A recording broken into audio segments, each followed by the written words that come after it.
নমস্কাৰ এই মুহূৰ্তত আপোনালোকে চাইছে সাহিত্য টেকনলজি ইউটিউব চেনেল এই চেনেল ৰাজ্যৰ খবৰটোতে কেইবাটাও গুৰুত্বপূৰ্ণ খবৰ আপোনালোকলৈ আগবঢ়াইছে যিকেইটা খবৰ আপোনালোকে জনাটো অত্যন্ত দৰকাৰী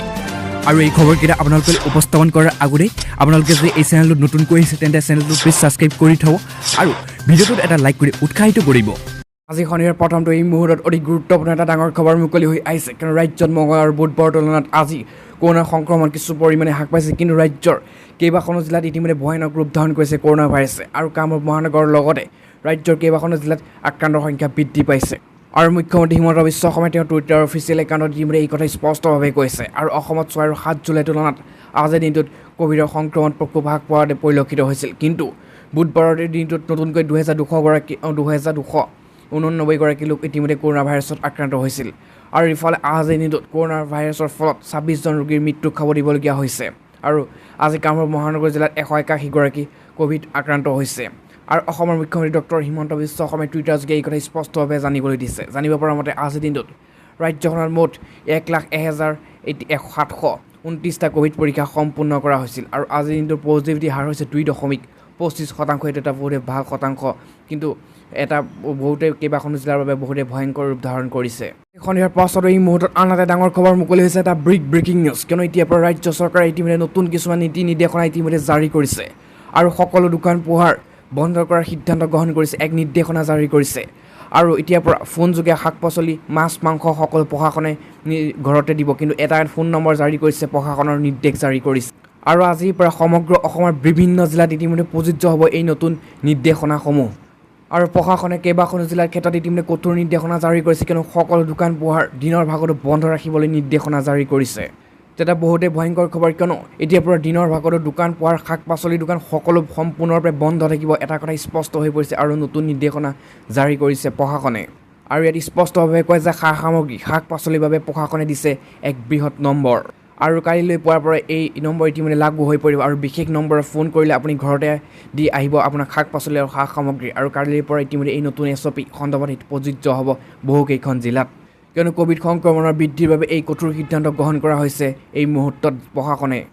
আৰু কাইলৈ পুৱা 5 বজাৰ পৰা এই নতুন ইতিমধ্যে নিয়ম যি লাগু হ'ব এই নিয়ম নামানিলে লাঠি চাৰ্জ কৰিবলৈ বাধ্য হ'ব অসম আৰক্ষী এই কথা স্পষ্টভাৱে কৈছে আৰু প্ৰশাসনৰ ফালৰ পৰা জিলা প্ৰশাসনে এই কথা নিশ্চিতভাৱে জানিবলৈ দিছে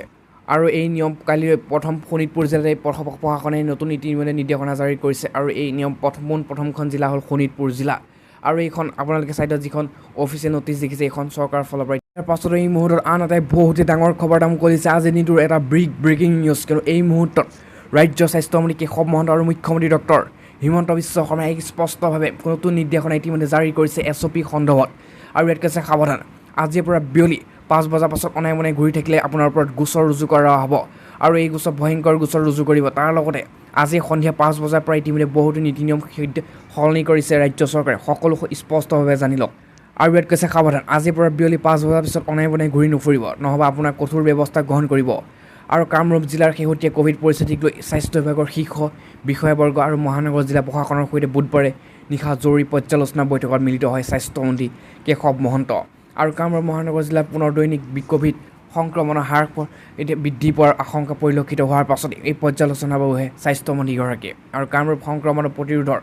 বাবে আজিৰ প্ৰশাসন আৰু আৰক্ষী অধিক কঠোৰভাৱে ক'ভিড নিয়মাৱলী বলবৎ কৰাৰ ব্যৱস্থা গ্ৰহণ কৰিছে আৰু মৰিগাঁও গোৱালপাৰা কামৰূপ জিলাৰ আৰু কামৰূপ মহানগৰ জিলাৰ লৈ এই প্ৰৱেশ পথসমূহত আন্তঃজিলা যাতায়াতৰ ক্ষেত্ৰত থকা নিষেধাজ্ঞা অধিক ফলপ্ৰসূ কৰা কঠোৰভাৱে বলবৎ কৰাৰ নিৰ্দেশ প্ৰদান কৰিছে মহানগৰ আৰক্ষীক আৰু জিলা প্ৰশাসনৰ আৰু মহানগৰ আৰক্ষী বৃহস্পতিবাৰে পৰা বিয়লি 5 বজাৰ পৰা পিছত ক'ভিড নিয়ম ভংগকাৰীৰ বিৰুদ্ধে কঠোৰ ব্যৱস্থা অৱলম্বন কৰিবলৈ ইতিমধ্যে নিৰ্দেশনা জাৰি কৰিছে আৰু মহানগৰ 3খনো আৰক্ষী জিলা এলেকাত প্ৰশাসনৰ আৰক্ষী যৌথ টাস্ক ফ'ৰ্চে মাস্ক নিপিন্ধা লোকক বিয়লি নিষেধাজ্ঞা ভংগ কৰাৰ আস্পদত টহল দিয়া লোকক তথা আইনী ভংগকাৰীৰ বিৰুদ্ধে জোৰদাৰ অভিযান চলাব আৰু NARM আৰু অসমৰ কাৰ্যালয়ত ইতিমধ্যে অনুষ্ঠিত হোৱা এক বৈঠকত উপস্থিত থাকে স্বাস্থ্য বিভাগৰ সচিব আয়ুক্ত সচিব আৰু NHMৰ অভিযানৰ সঞ্চালক স্বাস্থ্য সেৱা সঞ্চালক পৰিয়াল কল্যাণ চিকিৎসা শিক্ষা সঞ্চালক আৰু তাৰ লগতে মহানগৰ জিলা উপায়ুক্ত আৰু যুটীয়া আৰক্ষী অধীক্ষক অতিৰিক্ত উপায়ুক্ত জিলা স্বাস্থ্য বিভাগৰ বিষয়াসকল উপস্থিত থাকে এই হাই ভল্টেজ বৈঠকত আৰু এই বৈঠকতে এই নতুন নিৰ্দেশনাসমূহ ইতিমধ্যে জাৰি কৰিছে ৰাজ্যৰ ক'ভিড পৰিস্থিতিৰ ওপৰত লক্ষ্য ৰাখি এইসমূহ জিলাত আৰু এতিয়াৰ পৰা আপুনি ৰাজপথত 10বাৰ ভাবিব লাগিব, কিয়নো ইতিমধ্যে কঠোৰ ব্যৱস্থা গ্ৰহণ কৰিছে ৰাজ্য চৰকাৰে। ইয়াৰ পাছতো এই মুহূৰ্তত আন এটা ডাঙৰ খবৰ মুকলি হৈছে, এটা ব্ৰেকিং নিউজ। কিন্তু মুখ্যমন্ত্ৰী হিমন্ত বিশ্ব শৰ্মাৰ অধ্যক্ষতাত কেবিনেটত এখন নতুন বিধেয়ক ইতিমধ্যে উত্থাপন কৰিছে, এক ভয়ংকৰ বিধেয়ক। কিন্তু এই বিধেয়কখনত ইতিমধ্যে গৰু চোৰাং ব্যৱসায় আৰু গৰু হত্যাৰ ইতিমধ্যে গো সুৰক্ষা বিধেয়ক ইতিমধ্যে কেবিনেটত আজি অনুমোদন কৰিছে। আৰু এই মুহূৰ্তত সকলোতকৈ ডাঙৰ ব্ৰেকিং নিউজ সমগ্ৰ অসমবাসীৰ বাবে, কিয়নো এতিয়াৰ পৰা গো সুৰক্ষা বিধেয়ক কেবিনেটত অনুমোদন কৰা হৈছে এই মুহূৰ্তত হিমন্ত বিশ্ব চৰকাৰে। আৰু ৰাজ্যিক কেবিনেটে অনুমোদন জনালে এই বিধেয়কত। আৰু অতি ডাঙৰ কথাটো হৈছে যে এই মুহূৰ্তত কিয়নো বিধানসভাৰ বাজেট অধিৱেশনত উত্থাপন কৰা হ'ব এই বিধেয়কখন। আৰু বিধানসভাৰ উত্থাপনৰ কেবিনেটৰ গ্ৰীণ ছিগনেল ইতিমধ্যে জাৰি কৰা হৈছে। আৰু ইতিমধ্যে 12 জুলাইৰ পৰা বিধানসভাৰ বাজেট অধিৱেশন যিহেতু হ'বলগীয়া হৈছে, এই বাজেট অধিৱেশনতে ইতিমধ্যে অনুমোদন লাভ কৰিব এই নতুন বিধেয়কখনে। আৰু এই অধিৱেশনতে ইতিমধ্যে গো সুৰক্ষা বিধেয়ক অনাৰ প্ৰস্তুতি কৰি অৱশেষত উত্তীৰ্ণ হৈছে হিমন্ত বিশ্ব শৰ্মা চৰকাৰ। আৰু গো সুৰক্ষা বিধেয়কত ইতিমধ্যে কেবিনেটৰ অনুমোদন ইতিমধ্যে আজি সন্ধিয়াৰ পাছত এই মুহূৰ্তত আন এটা ডাঙৰ খবৰ মুকলি হৈছে, এটা ব্ৰেকিং নিউজ। কিয়নো মোদী চৰকাৰে ৰাজ্যৰ সকলো সাধাৰণ নাগৰিকৰ বেংক একাউণ্টত 4,000 টকা দিছে নেকি, নে আপুনি পালে নাই, সবিশেষ জনক এই ভিডিঅ'টোৰ মাধ্যমেৰে। আৰু ইয়াত কৈছে কেন্দ্ৰীয় চৰকাৰ কেইবাটাও আঁচনিৰ বিষয়ে ছ'চিয়েল মিডিয়াত উৰা বাতৰি প্ৰচাৰ হৈ আছে। শেহতীয়াকৈ এটা বাৰ্তা ভাইৰেল হৈ আছে যে দাবী কৰা হৈছে যে কেন্দ্ৰীয় চৰকাৰে মহামাৰীৰ মাজত কৰোণাৰ ভুগি থকা লোকসকলক 4,000 টকাৰ আৰ্থিক সাহায্য প্ৰদান কৰিছে। বাৰ্তাটো হোৱাটছআপত দ্ৰুতগতিত ভাইৰেল হৈ আছে, যাৰ পিছত ইতিমধ্যে সত্যতা জানিবলৈ PIB সত্যতা ইতিমধ্যে প্ৰকাশ কৰিছে। আৰু যেতিয়া ভাৰত চৰকাৰৰ অফিচিয়েল টুইটাৰ হেণ্ডেলে PIBৰ ফেক্ট চেক ইতিমধ্যে এই বাৰ্তাটোক পৰীক্ষা কৰিছিল, আৰু এই সম্পূৰ্ণৰূপে ভুৱা বুলি ইতিমধ্যে পোৱা গৈছিল। আৰু চৰকাৰৰ দ্বাৰা এনে কোনো আঁচনি ইতিমধ্যে চলোৱা হোৱা নাই। আৰু তাৰ লগত ইয়াত স্পষ্টভাৱে কৈছে যে এটা হোৱাটছআপ বাৰ্তাত দাবী কৰা হৈছে যে ভাৰত চৰকাৰে কৰোণাৰ কেয়াৰ ফাণ্ড আঁচনিৰ অধীনত সকলোকে 4,000 টকাৰ সহায় আগবঢ়াইছে। আৰু PIB ফেক্ট চেকে ইতিমধ্যে দাবীটো ভুৱা বুলি আখ্যা প্ৰদান কৰিছে। আৰু ভাৰত চৰকাৰে দ্বাৰা এনে কোনো আঁচনি বৰ্তমান হাতত লোৱা নাই। আৰু যদি হাতত লয়, কিন্তু ভাৰত চৰকাৰ টুইটাৰ অফিচিয়েল একাউণ্টৰ ইতিমধ্যে সত্যতা সকলো জানিবলৈ দিব। আৰু যদি সঁচাকৈ ভাৰত চৰকাৰে 4,000 টকাকৈ দিয়ে, সম্পূৰ্ণভাৱে তেওঁলোকে অফিচিয়েল টুইটাৰ একাউণ্টত জনাব, আৰু এই খবৰ পালে আপোনালোকক মই সম্পূৰ্ণভাৱে জনাই দিম। কিন্তু এইটো এতিয়া বৰ্তমান যিটো 4,000 টকা দিয়াৰ কথা কৈছে, এইটো এটা ভুৱা খবৰ। আৰু ইতিমধ্যে এই কথা স্পষ্টভাৱে